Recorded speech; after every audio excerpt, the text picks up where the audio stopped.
Welcome to Focus on Business, a podcast show for photographers with me, your host, Jane Goodrich. I'm talking to successful photographers so you can learn from our experiences and have the business of your dreams. So join us and let's focus on business. Hi, welcome to today's episode of Focus on Business. And I am really excited because we have the fantastic Renee Bowen on, and I'm English, and so hopefully I didn't mispronounce your name. So welcome, Renee. No, that's exactly it, Renee Bowen. Thanks for having me. Happy to be here. Yeah. Well, if you haven't heard of Renee, you probably should have, but she's such a fantastic senior photographer. And she also does headshots of branding, portraits, and fantastic educator for creative entrepreneurs. And I'm just so excited to have you on the show. So today, welcome. Thank you. Happy to be here. Well, tell our audience a little bit more about yourself, where you're from and what got you into photography. I just want to hear a little bit more about your story. Yeah, so I am originally from Louisiana, born and raised Louisiana, and I've lived now in LA, so the suburbs of Los Angeles, since 1995. But I'm still a Southern girl at heart. I kind of fell into photography. It was not my intention to become a photographer. I sort of grew up around it. My dad was always shooting film and doing stuff, in the bathroom, darkroom when I was a kid. But I never really thought it would be something I was really interested in. I went to college, got my degree in psychology, had all these plans of pursuing a master's and probably a PhD and becoming a therapist. That was my goal. And then I moved to Los Angeles when I was 25 on a whim. It was one of those, what am I doing with my life moments? And I got in the car. Literally, it changed my life. I literally just had this moment of, I need to leave. I need to go experience some life. And I had a little bit of experience in LA. I had come to UCLA for summer school once. So I had a little bit of point of reference, basically. I was like, oh, I love LA. I'm just going to move there for a little while. I was 25. I was, not attached to anything. Let's just do that now. And I'm really glad that I did. It sort of set me off on a whole new course.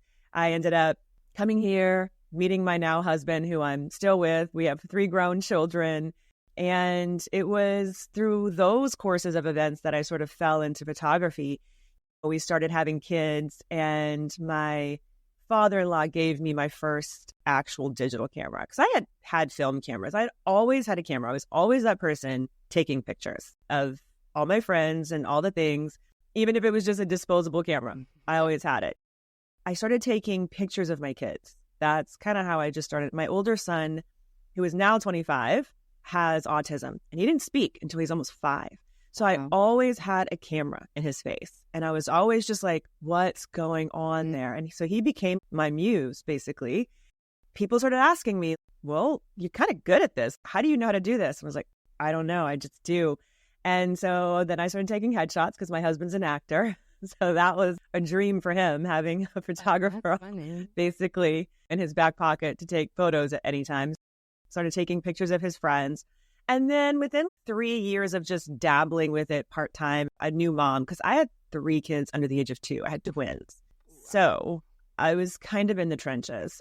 I always say photography is kind of what saved me, because I was falling into a big identity crisis, a depression. I had postpartum. We had so many kids so quickly, and we didn't really plan to do that. So it was like, oh, we'll have another one. And then, oh, here's 2 more. Right. It was just a lot and really hard in those first days. So having photography as sort of first my hobby was really, really important. And then I started realizing, oh, I could probably make a living at this. And that's when it opened up that can of worms of, oh, well, now I have to actually learn how to run a business. Back in those days, we didn't really have a lot of resources. It was the early days of YouTube.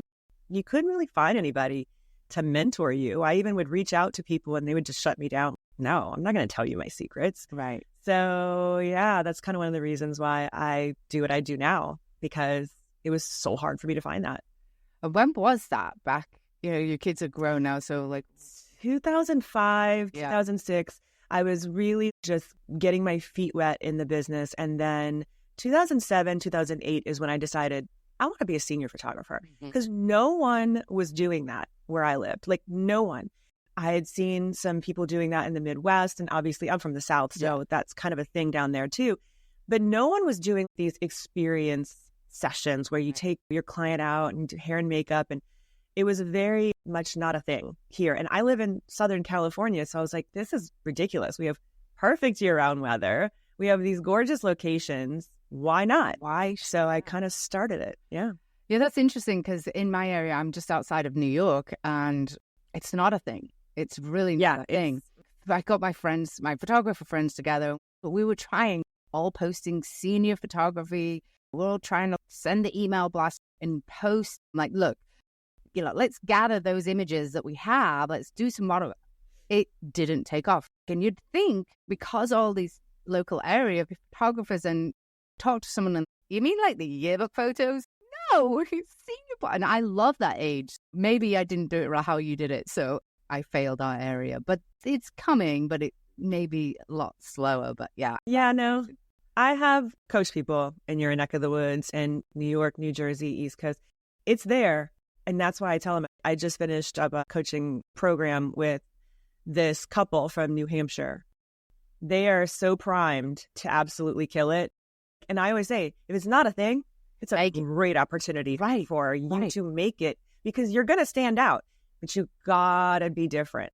Also, though, let me just say, for people listening, this was the early days of Facebook. So it wasn't hard. It wasn't that hard for me to get my work out there. And now it is a very different thing on social. So I will say that I had that on my side. Yes, I was doing something different, and I had a very clear vision of how different I wanted it to look.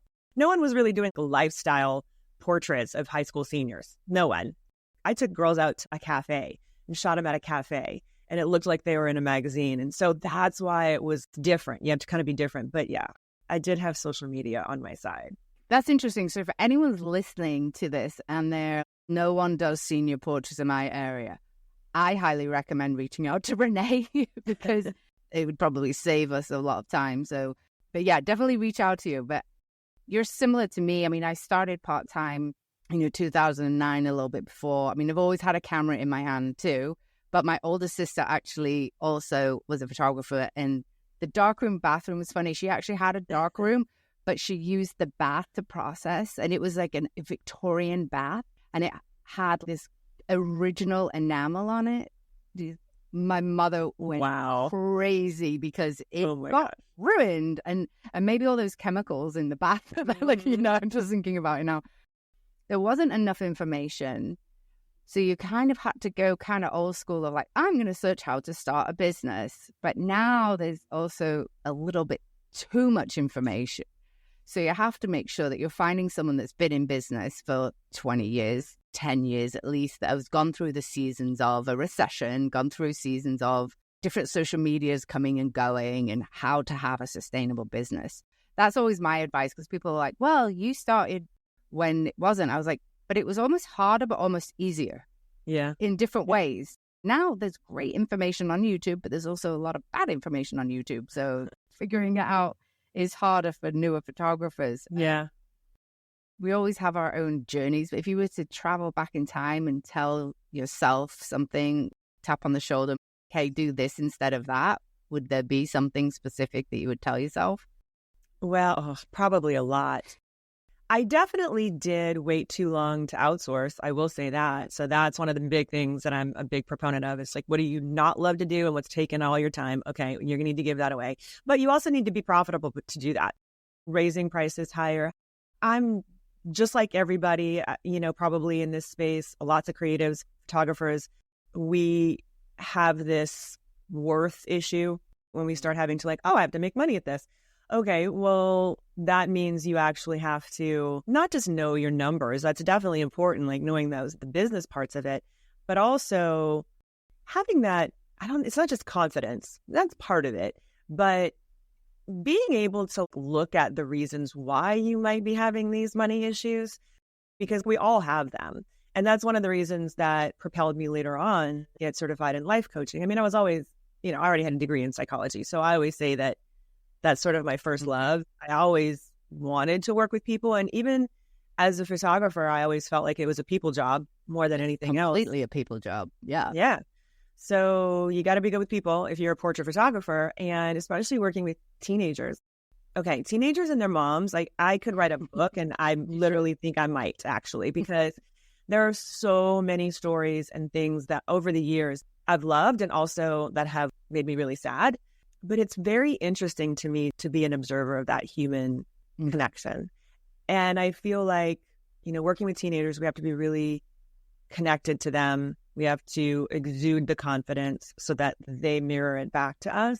It's been such a really fun journey for me, even personally, because it did force me to look at, why do you not feel worthy enough to charge what you need to be charging? Right. And so I feel like that's probably one of the things that I wish I would have maybe worked on sooner, because it did take me a little while to figure that out. But again, I didn't have the resources, and you're right. There's a lot. There's too much. So you do have to make sure you're vetting the people, and you don't know the underside of their business. I promise you guys, some of the people out there that you think are killing it, and like you, Jane, you probably have seen the under the hood of a lot of photography businesses. Right. They're not doing as well as you think they are. Right. It's funny, in England, you have to choose your degree when you're 16 or something. You could change. And my older sister said, just do business because you can kind of do anything. And I've really loved psychology. And like, I wanted to actually change degrees, but that means I would have had to start again. And I'm a twin. No, I'm not finishing a year later than it. But I've always loved psychology too. And I do think there's actually something in that. But I have a business degree and I have an MBA. I can calculate it. So for me, that's really easy. But I think if you know your numbers, I'm not charging $1,000 a photo shoot. My business is, and I'm getting paid X. And then you're, okay, what are you complaining to me about? I'm making $200, working 10 hours on this. I'm making $20 an hour. And by the way, they're just paying that in McDonald's. I feel like sometimes if you just know your numbers, it gives you the confidence to actually explain it. But we also are creative, so we don't want to explain numbers to people. But I think there's a green light. As soon as someone asks me, why did your prices go up? All right, I'll tell you why my prices went up. Because you're asking about it. I'm not afraid. The transparency of talking about numbers, and we can get into a whole thing of the psychology of it. I think as creative people, we are business owners and we're not just creatives. And if we treat it like a business, people will treat us like businesses and pay for it. So, the psychology part, and you just actually made me think of something really interesting. I've always joked, because I'm a family and newborn photographer, when people are like, oh my gosh, you're so good with kids. I mean, I will literally talk to the children before I talk to the parents. That's number one. The kids need to feel heard, but it's psychology. I think my shoots are 80% child psychology and knowing psychology and 20% photography, because otherwise I'm not going to get that personality. And over the years, I've seen a lot of negative things happen with new moms and the grandparents and the distrust of grandparents. But then what I saw through COVID, there was a period where you couldn't be around a grandparent. Your mom couldn't be there with you. And the shift went to be like, I now appreciate my parents. Even just the evolution of what you see. And if you take it for granted, the people who are taking it for granted that someone's mom's going to help them, take your mom's help. Like, I don't care if she feeds her ice cream at 10:30 in the morning. Who cares? Just take it. I think COVID did make us really kind of have a little bit of appreciation for that. But you see a lot. You really do see a lot as a portrait photographer. Yes. Yeah. Yes, you do. So you've been in LA for a while. And if you had to move your business, what would the first thing that you would do? You're like, no, I'm not moving LA. I love it. Not going. No. Hypothetically. No. And honestly, it's a very common thing. People have to move all the time. I've had lots of coaching students, whether it's my groups or one-on-one, who have had to move, whether, usually for their spouse or for family reasons or whatever. It's a thing. And you really do want to set your business up to have that freedom. I feel like, you never know what life is going to throw at you. And if you are really smart about it, you can just pick up and move. I mean, yes, there's some things that you want to put in place, but, and this is one of the first things that I do with people, is we go really super deep into your purpose, and not just what your purpose is in photography. I'm talking about the psychological reason that you are here on planet Earth. Very much in line with what Simon Sinek talks about. Find your why. Yeah, people do not buy what you do. They buy why you do it, especially if you are a boutique full-service photographer and you're charging more for this. You really do need to express that value in pretty much everything that you do so that you're not constantly having to tell people why you are so expensive, quote unquote. I definitely think that you need to know that first. Anybody needs to know that. Like, what is your true purpose? What are you about? Because once you have that really clear sense of your purpose, you can express it in many different ways, not just in the way that you run your business. But that is a very important piece of this puzzle. So once you know that, you can kind of move anywhere. The other part of it is that if you know your client, who is that target client? And yeah, it might be a little different based on your region. Like we were talking about before, if senior portraits are not necessarily a thing where you're moving, you may have to shift that mindset just a little bit and get a little bit deeper into the minutia of like who that target client is and their parent. And that's the other thing about being a senior photographer is that we have two target clients. We have the parent and we have the teenager. And if you're not marketing to the teenager these days, you're going to lose that client because the parents are letting them call the shots. So you have to be able to talk to that teenager, even if you're in your 50s. And I have people tell me that all the time. I don't know how to connect with teenagers. Yes, you do. That's just a mindset shift. Knowing who you are, what you're about, and then knowing your target client, those two things, once those two things are in place, you can pick up and move anywhere. And so the first thing that I would do is I would get into my community and find out, where are my clients? Where are they physically? What are they about? What are they doing? And how can I get in front of them? And how can I leverage the help of other businesses to do that? Yeah. Yeah, I love that. You build these relationships too. If you build the relationships in terms of the music studio that serves all the local families and people are coming from around here. I always use that as an example because that's what I ended up with. But I think it's interesting in terms of you have two clients. I have a question for you. This is just side noting. But when you first started, did you have two clients? Or did you just have the parents? It was mainly the parents. I was shooting millennials. It's a whole different generation. So yes, but here's the thing. I do want to say that from the get-go, I've always been teen-centric. Even when I was going to school for psychology, my intention was to work with teenagers. I always wanted to work with that age group. I was that mom. I can't wait for my kids to be teenagers. I loved having teenagers and a house full of them. That was more fun to me than the toddler years. I will tell you that. And I had to get real with myself about that. Yes, I loved being a mom, but that's why I don't work with little kids and newborns. It's not my jam. Right. And I know that. And so I always felt drawn to teenagers. I always felt like I could connect with them. I always wanted to connect with them.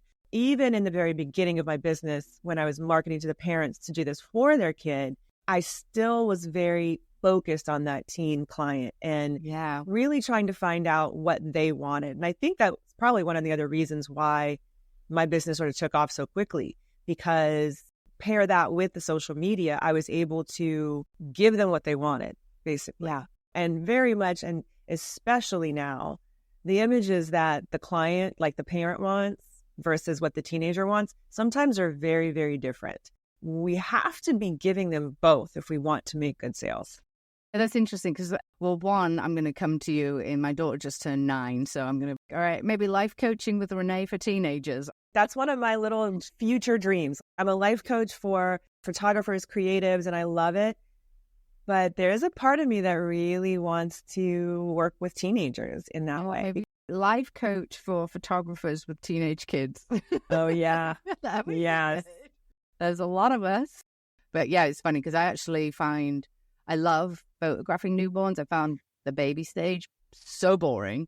I was like, this is boring. It's repetitive. Oh, you didn't find it boring because you had 3. I have 1 and blessed to have her. But that was really boring. And see, I love to see how they grow. So it'd be interesting to see her as a teenager. But I hear stories, but I don't think I'm a teenager. But, well, one, actually, it made me think of when I'm photographing families and newborns, my style and what parents want are not what the grandparents will buy a framed picture of. Mm-hmm. I've started out, I had all this documentary, everyone's looking at the baby, they're looking at this, and then the grandparents are annoyed. Why'd you go to that photographer? No one's looking at the camera. And they're the ones that spend the money. Or what I try to do is sort of eliminate any arguments. Let's do the grandparent shot. Everyone's smiling at the camera, even if the clients don't necessarily want it. Yeah. That's the one the grandparents want, and that's the one they want framed on their mantelpiece. And so, yeah, we all kind of even have a couple of clients who made me think that. I was like, kind of do it the other day. So, yeah. You talk about outsourcing sooner, so that helped the work-life balance. You're in LA, so we talked about this a little bit before we hopped on, of seasonality. I hear a lot from senior photographers, so seasonal, I'm really busy at this time of year. How have you coped with seasonality or helped de-seasonalize your business almost? I am a little fortunate in that respect because I live where I live. I can shoot year round. And I mean, I have a studio, but my senior clients typically don't want that vibe. Sometimes they do. And sometimes you do like a mix of both. But, 9 times out of 10, I am out on a hiking trail or the beach. Like later today, I have a session out in Malibu. I can do that year round. Yes, January and February, we're probably going to get some rain. And, we may have to reschedule. This year it's been really rainy. But for the most part, my business isn't really seasonal. I'm pretty much year round. And I kind of structure it that way. However, I do like to book myself out. I like to, project out. So there's certain things that I will do in spring, like say for now, that will get me booked up with next year's class. So class of 2025, so that I am spaced out and so that I can know what my calendar is going to look like. Everybody wants September and October here. And that's usually the case anywhere because it's fall and it's the best weather. It depends because Arizona, you can't even shoot in the summer. Too hot. Florida, same way. So I have a lot of coaching students in all of these parts of the country. And for most of them, it is seasonal. For that, I say, first of all, you have to plan. That's another one big reason for getting really good with your money and knowing where it's going and budgeting for that. You've got to know if you are not going to be shooting between late November and like March. April sometimes. Yeah. First of all, are you going to diversify? Are you going to shoot something else? Are you going to do headshots? Are you going to do branding? Are you going to do something else that you can actually make some money? Or are you going to make all your money in 6 or 7 months? And if that's the case, then you have to plan accordingly so that you're not freaking out, that you're not making money. Yeah. So that's a really big factor. You have to either plan for it. I'm not saying that you can't just do it, but newborns are less seasonal than most. We're pretty much born year-round babies. But it was still seasonal. Baseline, newborns, then I have families. Everyone wants fall. I got really bored of those leaves. Really bored. And I ended up sort of hating a season because I was so busy. But what I started doing was, because I got a lot of repeat clients. Okay, well, last year you did fall. Why don't we do spring? How about we do a summer shoot? You can bring them up into deseasonalizing it. But no one's going to do anything in January and February in New York. So you know what's popular? Headshots. People need new jobs. They want LinkedIn. So I started a separate company to do headshots. And I think that that's how we have to think of it. It's not that you can't make money. It is a seasonal business. So we have to figure out a way. But I also think that you're planning so far in advance. Yeah. Like for following year, being like, okay, well, this is when your shoot is. You also have to create a sense of scarcity. Yes. In any marketing. So, okay, well, I'll take June. I'm not, be that picky about a September shoot. That's another thing is I think a lot of people don't do is create the scarcity. When my daughter was born, I'm not taking on new clients because in my head during the fall season, because they take a lot out of you mentally. So I was like, nope, everyone, I'm sorry, you have to, in order to get on my fall calendar, you have to be a client. And granted, I've been doing this for eons. So have a big client base. Someone booked me in February for an in-home shoot to get on the fall calendar. That's crazy. I'm not that good, but it created a sense of scarcity. Oh, this might work. Maybe the photographer should try it. So I tell people to try and create that. But mine wasn't false. Like, I can't do this anymore. Yeah. Speaking of funny shoots, you must have some funny ones with the teenagers. Talk about, you would not believe what happened on my shoot today. Have you had any of those moments?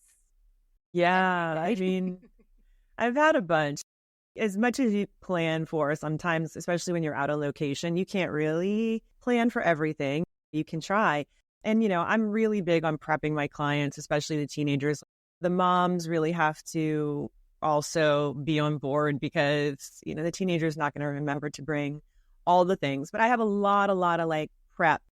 I provide a pretty high touch experience. People are spending a lot of money with me. They're going to get a lot of hand holding, even if it's digital, hand holding, and I'm not physically doing it. So I have systems and processes that help me with that. But even then, as many times as you remind someone, bring the right color underwear, that kind of stuff.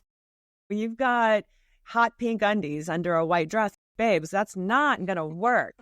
There was one time that I had to actually give a girl my bra. Literally in the middle of the shoot, we had to swap bras because she had on like a hot purple or something, and she really wanted this little sundress, and it just wasn't working.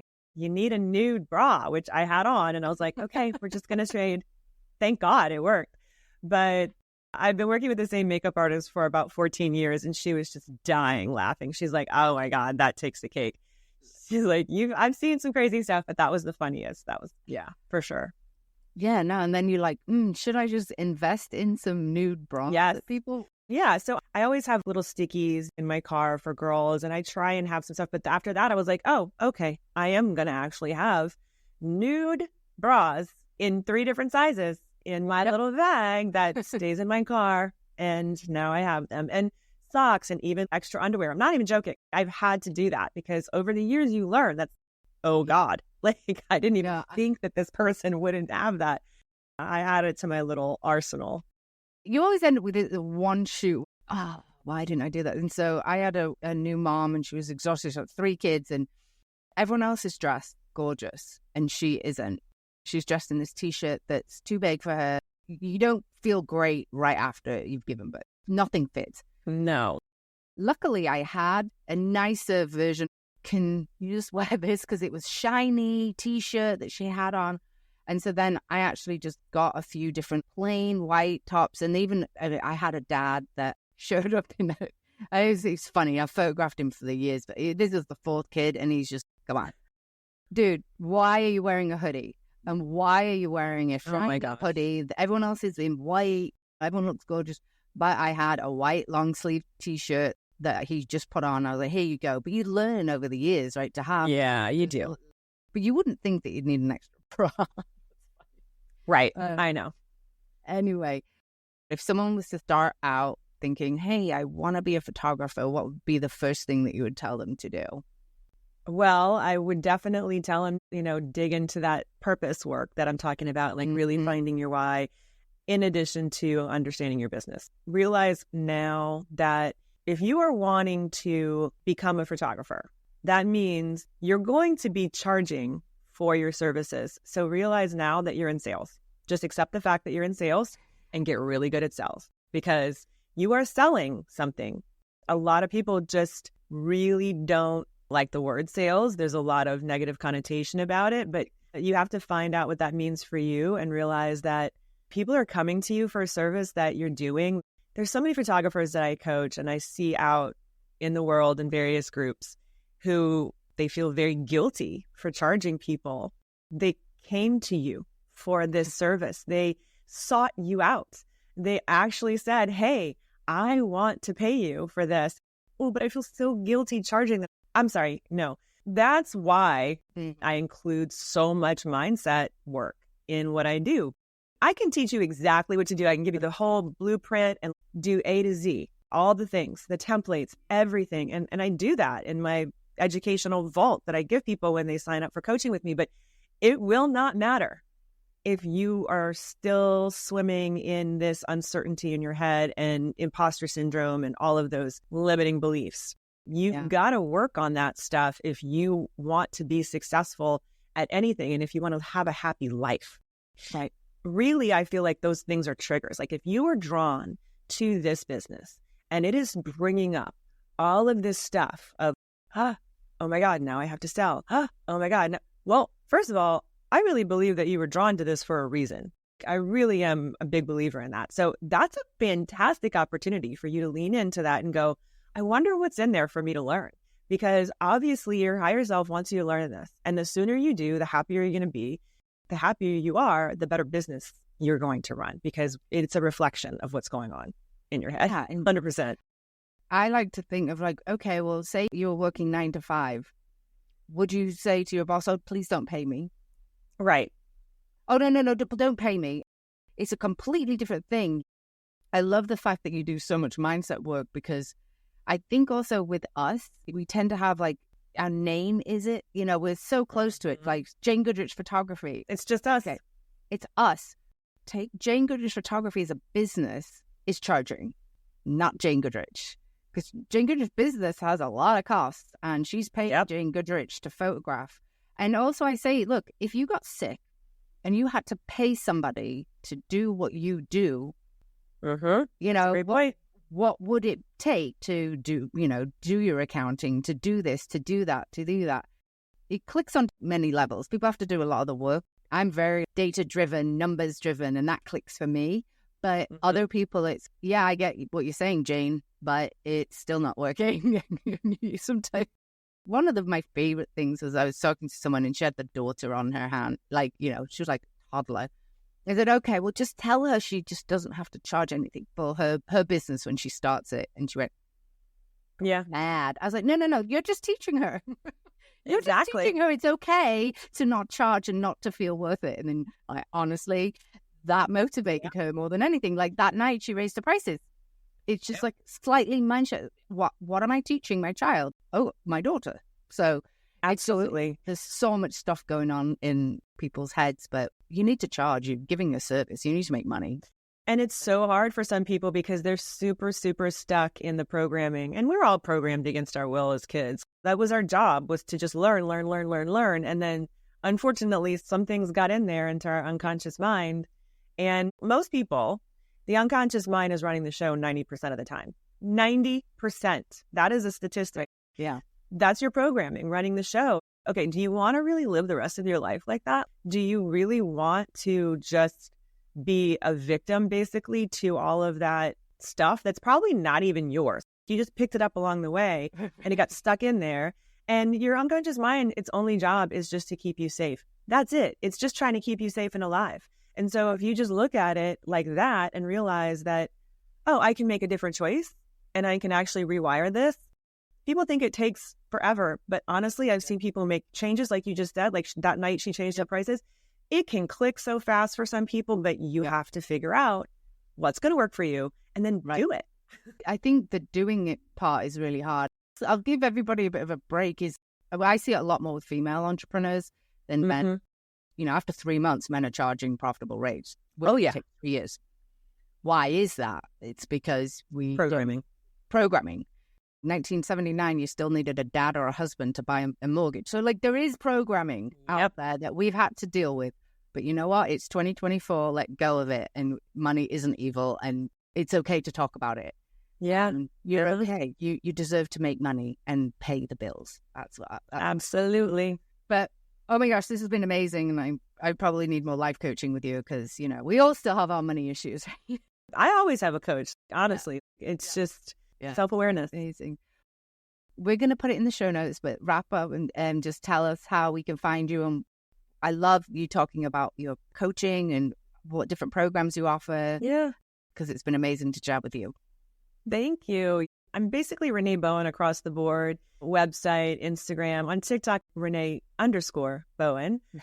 I'm pretty easy to find and I'm pretty active on Instagram. So, you know, if you want to DM me, that's great. I do have a podcast as well called Tried and True with a Dash of Woo, which is the melding of strategy and magic, because that's basically who I am and what I believe that we sort of need, you know, to integrate both to live fulfilled lives. So it's a mix of like solo and guest episodes. And I run group coaching, group programs for photographers. I also do one-on-one coaching. And so you can find all of that info on my website and Instagram. All right. Thank you so much for being here. It's been amazing. I could probably talk to you all day. Yeah, same. No, thanks so much for having me. This has been awesome.